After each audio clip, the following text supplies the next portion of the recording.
네, 오늘부터 구약의 전도서를 설교하고자 합니다. 전도서를 설교하는데 오늘 본문은 욥기 마지막 장의 첫 6절입니다. 그러니까 말씀드리자면 전도서를 시작하기 전에 욥기의 끝에 서서 전도서를 바라보는 설교로 전도서 설교를 오늘부터 이제 시작하게 될 것 같습니다. 제가 전도서를 강해 설교로 하기가 처음입니다. 이렇게 전도서 말씀을 나눠서 해야겠다 마음먹은 이유가 있습니다. 묵상하고 또 한글 성경과 원어 성경을 비교하면서 읽어가는 가운데 이때까지 발견하지 못했던 하나님의 지혜를 발견했기 때문입니다. 저도 이제서야 깨달았을 정도로 전도서의 지혜가 아주 오묘하게 숨겨져 있었던 것 같습니다. 성경 전체는 66권으로 되어 있습니다. 그 가운데 한 책인 전도서는 분류에 따르면 지혜서라고도 부르고 시가서라고도 부르는 5권의 책 가운데 한 권입니다. 그 5권이 연이어서 이렇게 성경 순서대로 외우다 보면은 성경책이 66권 뭘로 되어 있는지 노래로 외우기도 하고 이렇게 하다 보면 5권이 연달아서 등장하는데 혹시 어떤 책이 시가서 혹은 지혜서일까요? 시가 이러니까 시편은 시가서일 거다 생각이 들지 않습니까? 그 앞뒤를 이렇게 생각해 보시면 되는데 바로 보시듯이 욥기, 시편, 잠언, 전도서, 아가서입니다. 근데 그 5권도 조금 더 이렇게 분류해 본다면 시에 가깝냐 지혜에 가깝냐라고 이렇게 조금 나눠 본다면 시편은 말 그대로 시 아닙니까? 또 아가서도 시라고 하는 그 문학적인 측면이 조금 더 강하고요. 하지만 욥기, 잠언, 전도서는 지혜를 들려주는 지혜서라는 경향이 더 강합니다. 저는 지금까지 욥기, 잠언, 전도서 이 3가지 지혜서를 따로따로 읽었습니다. 당연히 한 책씩 읽지 그걸 같이 읽어야 하나 생각을 했었는데 이번에 그게 큰 잘못이었다라는 것을 제가 깨달았습니다. 그래서 3권을 함께 보면서 전도서를 집중해서 볼 수 있었는데요. 이 3권을 전체를 보면서 한 권씩 보는 것이 시가서 중에서도 이 지혜서를 보는 아주 중요한 독법이 됩니다. 그러다 보니까 시가서나 지혜서에 한 절을 딱 떼가지고 이 말씀 참 좋죠 이렇게 얘기하자면 사실은 전체적인 맥락을 많이 놓치고서 듣게 되는 경우가 많습니다. 그러다 보면 또 절대로 맛볼 수 없는 하나님의 깊은 배려와 은혜를 놓친 채로 그냥 눈앞에 있는 글씨만 보게 되는 경우도 많습니다. 그래서 깊은 그런 지혜를 좀 같이 누렸으면 좋겠다라는 생각에서 전도서 강해를 시작했고요. 또 한 가지는 이렇게 교우들끼리 이제 좀 나누었으면 하는 바람이 있기 때문입니다. 아까 우리 전교인 온 가족 회의 때도 나누었지만 우리 이제 코로나 기간이 길어지면서 교우들끼리 나눔한다거나 관계 맺는다거나 모임한다거나 얼굴을 마주 본다는 게 다 어려워져서 그래도 좀 모임만큼은 얼굴 맞대고 하면 좋겠다 싶었는데 이제는 온라인으로라도 만나서 얘기 나눌 때 먼저 전도서의 말씀이 주는 지혜를 나누면 좋겠다. 또 그러면서 그것이 결국 우리 인생을 다시 한번 돌아보게 하는 그런 계기가 되면 좋겠다. 그런 생각을 했습니다. 이런 걸 한번 먼저 질문하면서 시작해 보겠습니다. 제가 이 한 가지 말씀을 드릴 테니까 어떻게 느껴지는지 그 말 그대로 들리시는지 이 좀 아닌데 느껴지시는지 한번 생각해 보시기 바랍니다. 어떤 사람 만나다 보면 이런 얘기를 하는 사람을 만나게 됩니다. 나는 말이야 진짜 운전 잘해. 사고는커녕 위반 딱지 한 번 받은 적이 없잖아. 이런 얘기한 사람 들어보셨죠? 전 들어봤거든요. 여러 번 들어봤거든요. 근데 누가 옆에서 이런 말을 하면 그 사람에 대해서 어떤 생각이 드십니까? 1번 이 사람 말대로 저 사람 운전 능력이 정말 대단한가 보다 라고 생각이 드십니까? 아니면 2번 멀었구나 이런 생각이 드십니까? 다들 아마 운전하신 분들은 다 2번이라고 생각하실 겁니다.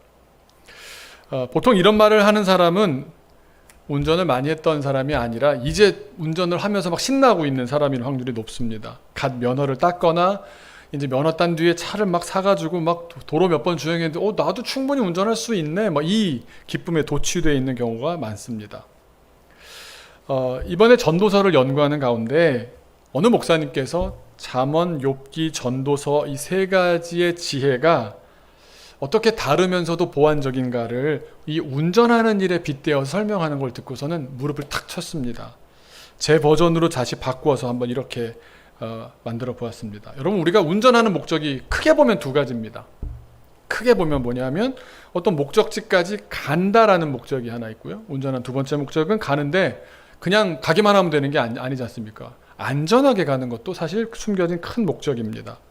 안전하게 목적지에 가는 것을 가지고 우리는 운전 잘했다, 운전에 성공했다라고 말할 수 있을 것입니다.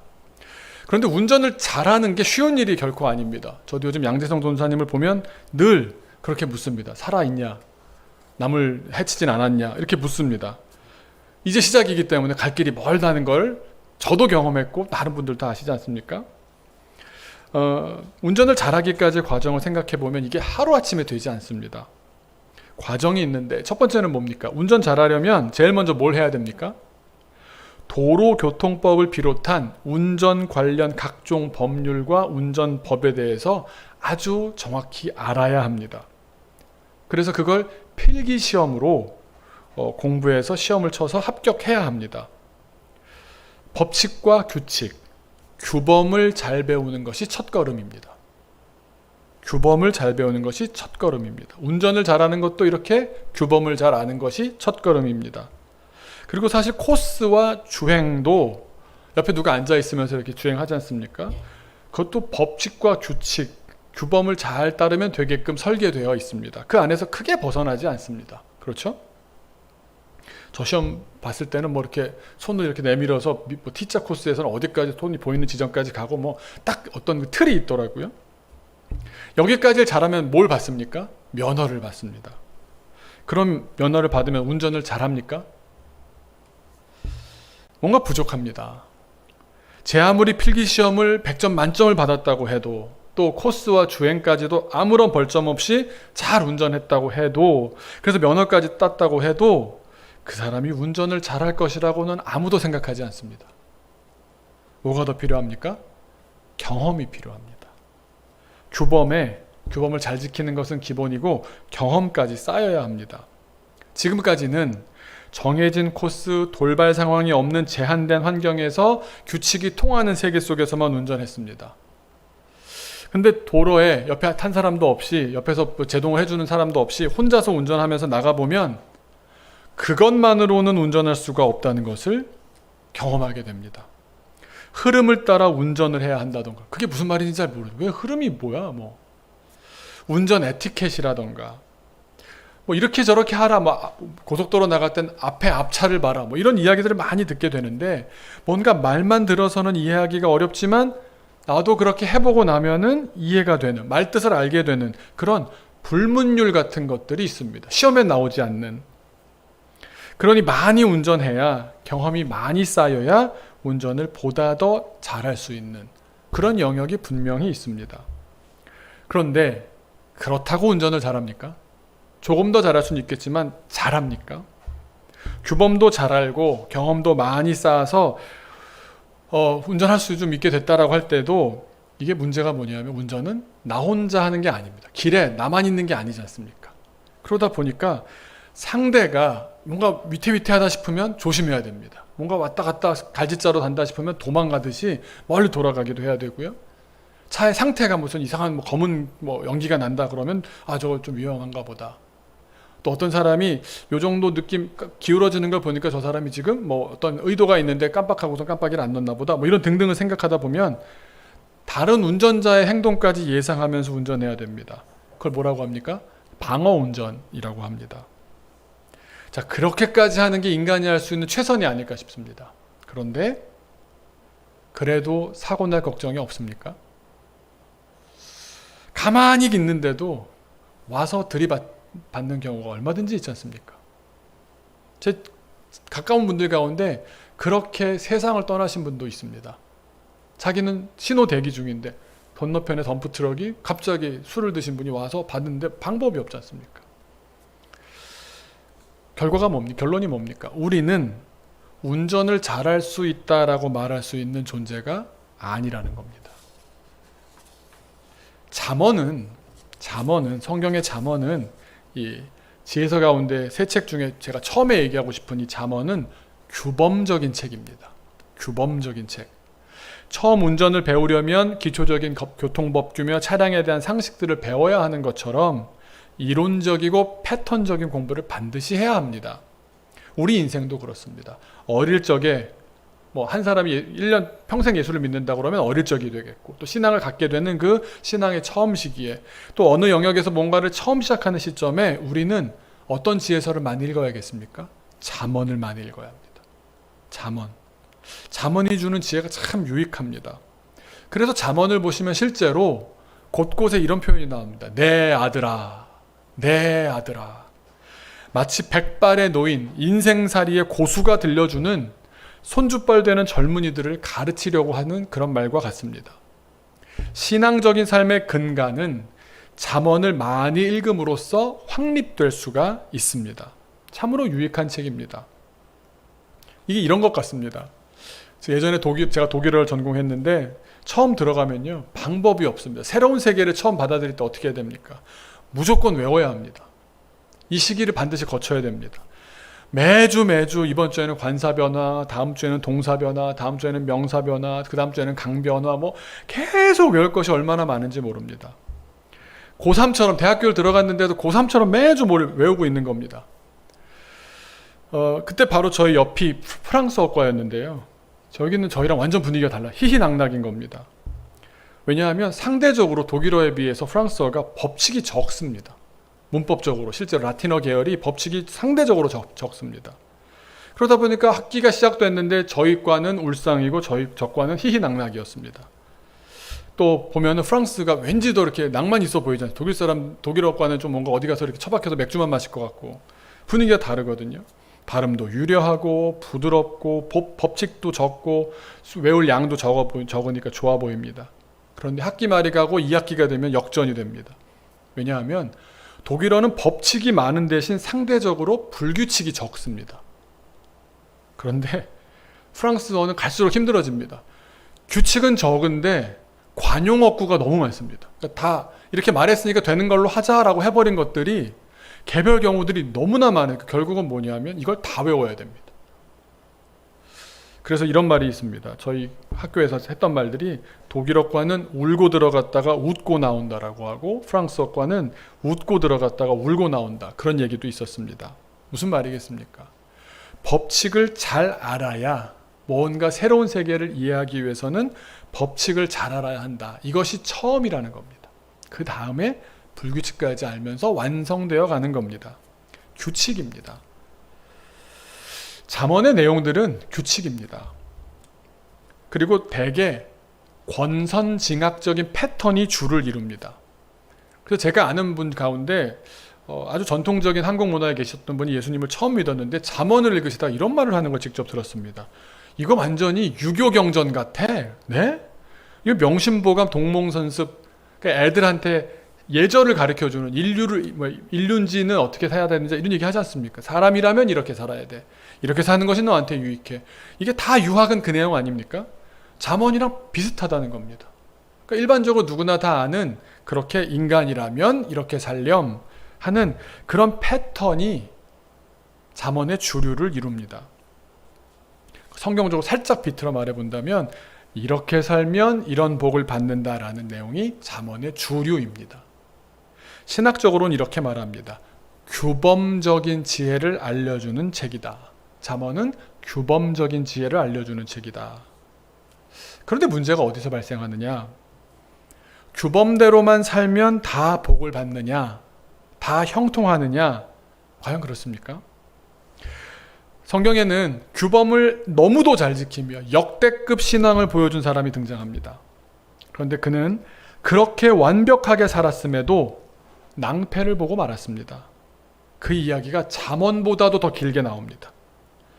잠언과 이 사람의 이야기가 너무나 대조적입니다. 그런데 그 두 가지를 지혜선을 함께 보여줍니다. 그래서 제가 아까 말했던 것처럼 욥기와 잠언을 함께 읽어야 되는 겁니다. 하나님께서는 우리에게 필요한 지혜는 그렇게 한쪽 편만 있는 게 아니라 다른 편도 있다는 걸 아시고는 대조적으로 읽게끔 하셨던 겁니다. 잠언에서 규범적인 이야기를 한참 말씀해 주시는가 하더니 그런 규범이 깡그리 무시되는 이야기를 잠언보다 11장이나 더 길게 들려주시는데 누구의 이야기입니까? 욥의 이야기입니다. 그래서 욥기입니다. 한 사람의 이야기로 42장이나 쓰여졌습니다. 하나님 기뻐하실 일만 골라서 했습니다. 그래서 실제로 가정의 복도, 자식의 복도, 물질의 복도, 인복까지도 넘쳤을 뿐 아니라 욥기 1장 1절의 시작부터 아주 인상적으로 시작합니다. 이 사람이 온전했고 정직했고 하나님 경외하는 건 물론이고 심지어 완전 방점을 찍는 표현이 있습니다. 악에서 떠난 사람이랍니다. 성경이 인정했습니다. 인품과 신앙이 있어서 최고의 의인이었습니다. 그런데 그렇게 살았으니 이런 복을 받으며 산다라는 이 패턴, 이 규범이 깨져버렸습니다. 아무런 이유도 없이. 심지어 자기의 잘못도 아닌데 가진 모든 것이 다 먼지처럼 사라져버렸습니다. 이걸 어떻게 설명합니까? 욥기는 규범적인, 잠언적인 지혜로는 설명이 되지 않는 책입니다. 그래서 욥기를 잘못 읽는 사람들은 이런 사람들입니다. 지금 고난을 겪는 욥에게 진정으로 필요한 지혜를 어느 누구도 말해주지 못한다는 것을 생각해야 되는데 계속 말하는 겁니다. 욥기의 주된 내용이 뭐냐 하면요, 친구들이 있는데 욥의 친구들이 며칠 길을 찾아와서까지 정말 주옥 같은 엄청 좋은 말들을 욥에게 들려줍니다. 그 말 자체만 두고 보면 너무너무 지혜로운 말입니다. 그런데 규범에 매여 있는 지혜로운 말입니다. 그래서 그 상황, 더 깊은 상황에 있는 욥에겐 아무런 힘이 되지 못합니다. 욥의 친구들이 건네는 말들은 틀린 말이 아닙니다. 그런데 말들의 성찬일 뿐입니다. 아무런 변화를 일으키지 못하는 능력 없는 공허한 메아리일 뿐입니다. 그러니 겉만 번지르하고 문학적인 표현은 뛰어나다고 해도 일정한 규범의 패턴이 깨어진 지점에서 고난을 받고 있는 사람에게는 적용되지 않는 말입니다. 우리가 그래서 말만 갖다가 썼던 대표적인 구절이 욥기 8장 7절입니다. 아마 어디 집에 가거나 무슨 말 되게 많이 보셨을 겁니다. 무슨 말입니까? 내 시작은 미약하였으나 내 나중은 심히 창대하리라. 이게 언제 나온 말이냐면, 욥, 너 이제 나중에 좋아질 거야. 네가 지금 회개 안 해서 그래. 너 패턴을 놓쳤지. 너 나한테 얘기 안 해서 그런데 무슨 죄 졌지. 너 패턴이 깨져서 그러니까 그 패턴을 회복해. 규범을 회복해. 하나님과 약속을 회복해. 이렇게 얘기하는 겁니다. 하지만 욥은 이 말을 받아들였겠습니까? 받아들인 말이 아닙니다. 욥의 사정, 욥의 상황, 욥의 실존적인 현실을 전혀 모르고서 그저 교과서적인 얘기만 하면서 나온 친구랍시고 찾아온 사람이 말한 겉만 번지르르한 표현입니다. 욥은 이미 규범적인 윤리들을 다 지키면서 살아온 사람인데 마치 하수가 고수를 교훈하는 어처구니 없는, 알맹이 없는 말들입니다. 도식대로 패턴대로 되지 않는 경우들을 만나는 것이 우리 인생이기 때문에 그런 사람에게 저런 표현은 맞지가 않는 겁니다. 또 오해할까 싶어서 하나 말씀드린다면 아직 기본 패턴도 도식도 따르지 않는 사람에게는 그것부터 얘기해야 되는 게 맞겠지만 욥에게는 그런 상황이 아니다라는 말씀입니다. 우리가 패턴이 깨어지면 어떻게 반응해야 합니까? 그러면 다른 사람하고 말하는 것이 중요하지 않습니다. 내 스스로 그 상황과 그 이유를 이해할 수 없기 때문에 돌아보게 됩니다. 살아온 모든 시간 가운데 걸어온 길 하나하나, 결정했던 판단 하나하나 돌아보면서 스스로 점검하게 됩니다. 이런 때에 우리는 규범적으로 점검하다가 이를 넘어서서 결국 나 자신을 반성하고 성찰하는 규범을 따르게 됩니다. 근데 중간에 이런 표현이 나옵니다. 자기도 너무 가슴이 아프니까 욥이 처음에 막 무너지고 친구들이 오니까 친구들에게 무슨 말을 하는지 아십니까? 3장 1절에 이렇게 말합니다. 그 후에 친구들이 온 겁니다. 다 무너졌고 친구들이 왔는데 친구들이 말하기 전에 욥의 첫 마디가 뭐냐면 욥이 입을 열어 자기의 생일을 저주하니라. 태어나지 말걸. 태어난 날이 없었더라면. 왜 나는 태어나서 이 저주를 받았어? 이런 말을 한 겁니다. 요 한 번 딱 얘기하고 나니까 주변에서 어떻게 반응했어야겠습니까? 이렇게 얘기할 때 여러분 이 말을 자세히 보시면 어떤 게 떠오르십니까? 자기가 살아있음을 저주하는 거지 않습니까? 제가 지난주에 새로운 우리나라 자살 통계를 본 적이 봤는데요. 자살 통계가 계속 우리나라는 역대급입니다. 주변에 자살하는 사람이 진짜 많습니다. 그런데 이런 자살하는 사람들의 특징 중에 한 가지는 자살을 암시하는 말을 한다는 겁니다. 근데 자살을 암시하는 말을 할 때는요, 그 말은 이면적이어서 두 가지 뜻을 동시에 갖고 있는데, 죽겠어 라고 말하면서 다시는 뭐라 그러냐면, 다른 쪽으로 하는 말은 뭐냐면, 나 좀 살려줘, 붙잡아줘, 구해줘, 동시에 얘기한다는 겁니다. 그런데 죽겠다는 지금 이 욥의 말을 듣고 친구들이 어떻게 나왔을 것 같습니까? 친구들이 아니야 너 그러면 안 돼, 우린 잘 모르지만 뭐 우리 함께 있어줄게, 이게 아니라 가르칩니다. 친구들이 죽겠다는 사람에게 규범적인 지혜로 말하는 겁니다. 교회에서도 그런 사람들이 많습니다. 어떤 학생이 못 살겠습니다, 그런 얘기하면, 요즘은 그런 분 없겠습니다만 어른들 이런 말 했습니다. 자살하면 천국 못 가? 이런 규범적인 수준에 머물러 있으면 반성도 없고 성찰도 없는 고약한 크리스찬이 되고 맙니다. 그리고 내 인생은 이중적이 되고 교회는 욕을 먹습니다. 다시 한번 정리하겠습니다. 하나님께서는 규범적이고 패턴적인 지혜를 초신자들에게, 또 다음 세대에게 들려주기를 원하십니다. 그래서 잠언을 주셨습니다. 그러나 그렇게 패턴 따라만 되는 것이 아님을 욥이라는 한 사람의 인생을 통해서 강력하게 우리에게 증거하십니다. 그 아픔, 고난, 이해할 수 없음, 나의 무지를 철저한 반성과 성찰 속에서 깨닫게 될 때, 그 누구도 대신하거나 옆에서 인생 선배랍시고 단 몇 마디만으로 가르쳐 줄 수 없는, 반드시 스스로 고백해야만 넘어설 수 있는, 진정으로 성찰하고 진정으로 반성하는 깊은 지혜에 도달할 수 있는 겁니다. 욥기는 42장이나 되는 긴 책입니다. 근데 그 구성을 보면요, 1장의 1절에서 5절까지만 아주 잠깐 욥이 얼마나 잘 살고 복을 많이 받았고 인격과 신앙이 훌륭한지 설명한 다음부터 바로 곤두박질 칩니다. 정말 말 그대로 더 내려갈 바닥을 모르고 망하고 망하는 이야기가 2장까지 쭉 나오다가 2장 후반부에 그 친구들이 찾아오는 겁니다. 며칠 길을 걸려서 정말 도시락 싸들고 와가지고 이제 온 겁니다. 그리고는 그 친구들이 아까 말했듯이 3장 초반에 욥이 내가 태어나지 말았으면 좋았을 것을 이렇게 얘기하니까 이 친구가 지금 흔들리는구나, 이 존재를 보는 게 아니라 너 잘못 살았어, 그러면서 일명 충조 평판을 늘어놓습니다. 충고, 조언, 평가, 판단을 하는 겁니다. 친구 사이인데 정말 세상 표현으로 꼰대스럽기 그지없습니다. 새 친구가 정말 포문을 엽니다. 욥이 때때로 이렇게 반응하기도 하면서, 하지만 안 받아들여, 그거 아니야 이러는데도 계속해서 얘기합니다. 근데 더 웃긴 건 뭐냐면 세 사람이 포기하는 지점까지 옵니다. 저 욥이라는 인간 내가 아무리 얘기해도 안 되겠네, 친구는 무슨, 이러고 있는데 보다 못한 한 사람이 옆에서 세 명의 친구와 욥이 대화하는 걸 보다가 한 사람이 참다 빡 터뜨립니다. 이런 표현까지 합니다. 당신 아직 고난을 덜 받아서 그렇게 생각하는가 봐. 난 당신 고난이 안 끝나야 된다고 봐. 그래야 정신 차리지 않겠어?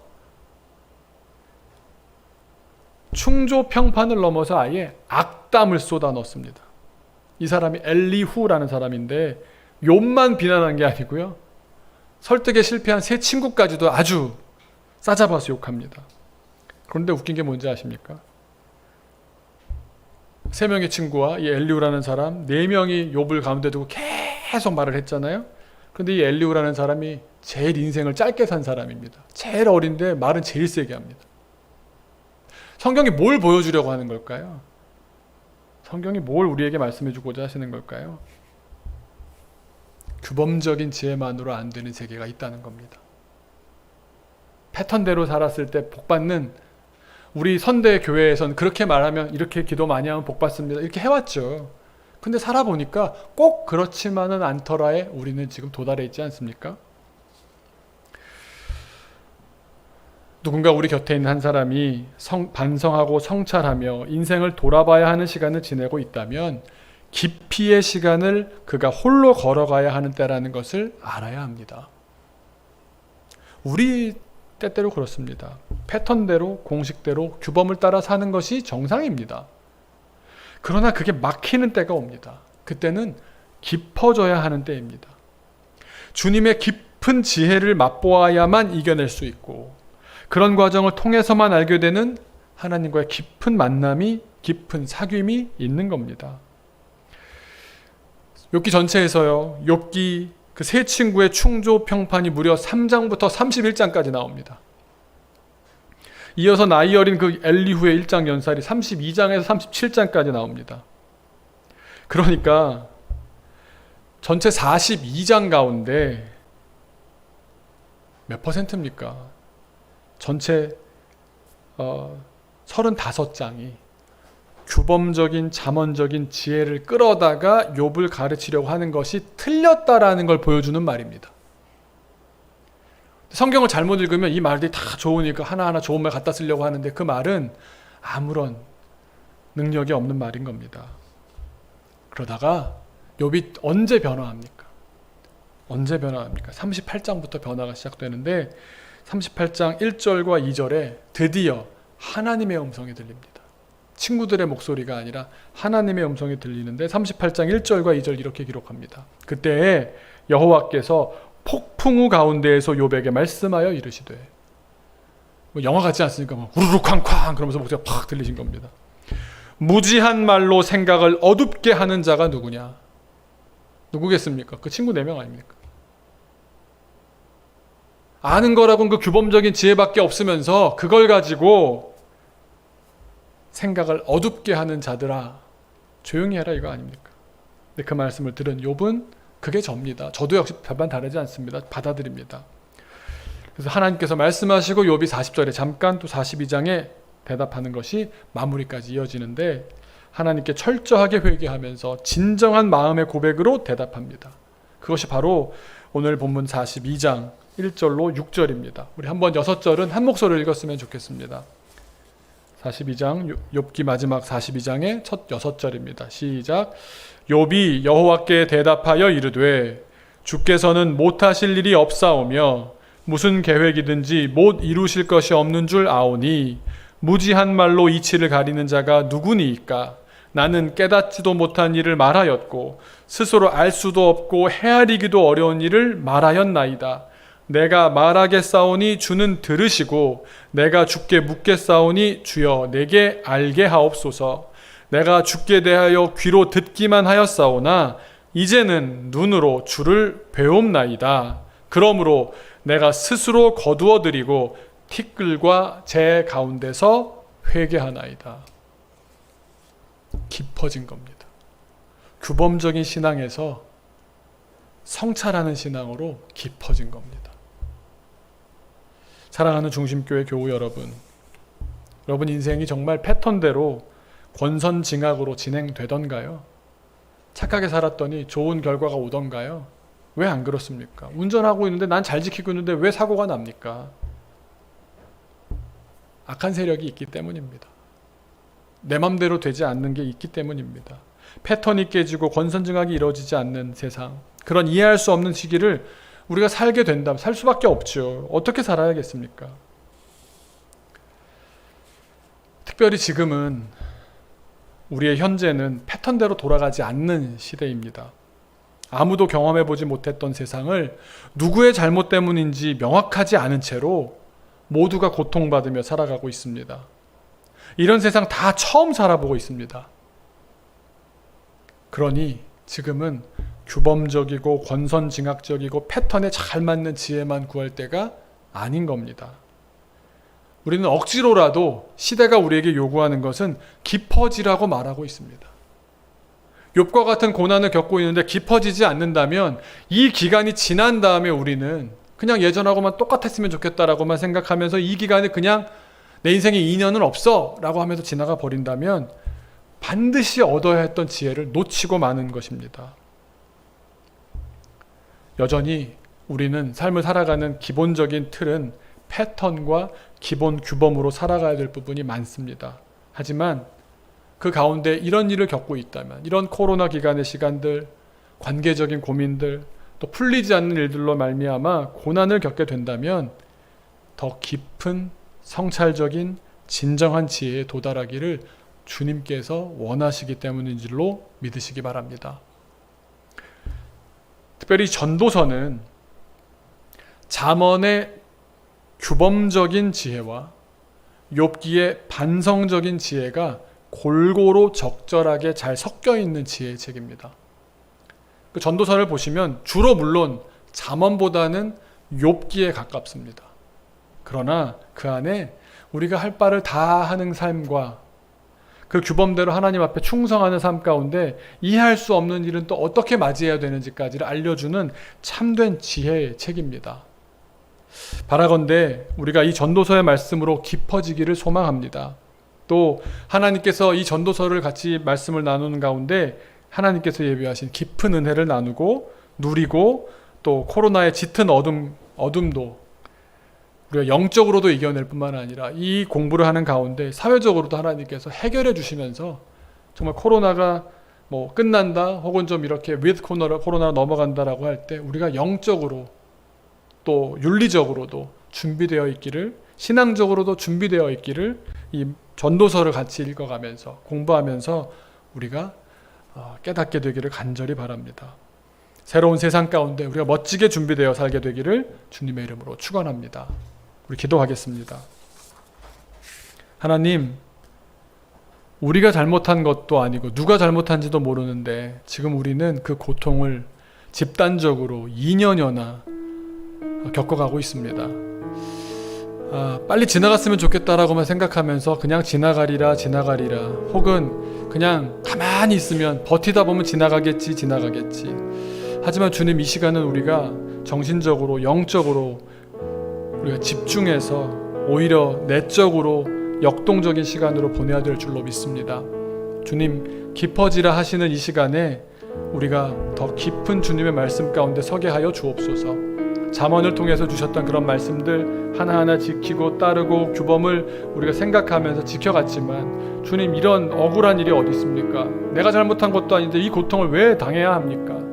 우리가 앞으로 살다 보면 집단적이 아니라 내 개인적으로도 그런 일을 겪게 될 수 있을 터인데 이 기간들을 통해서 주님, 영적으로 이런 시간을 어떻게 보내야 하는지 깨닫게 되는, 전도서의 말씀을 깨달음으로 이것을 주님이 어떻게 바라보게 하시는지를 깨닫게 되는 놀랍고 귀한 시간 되게 하여 주옵소서.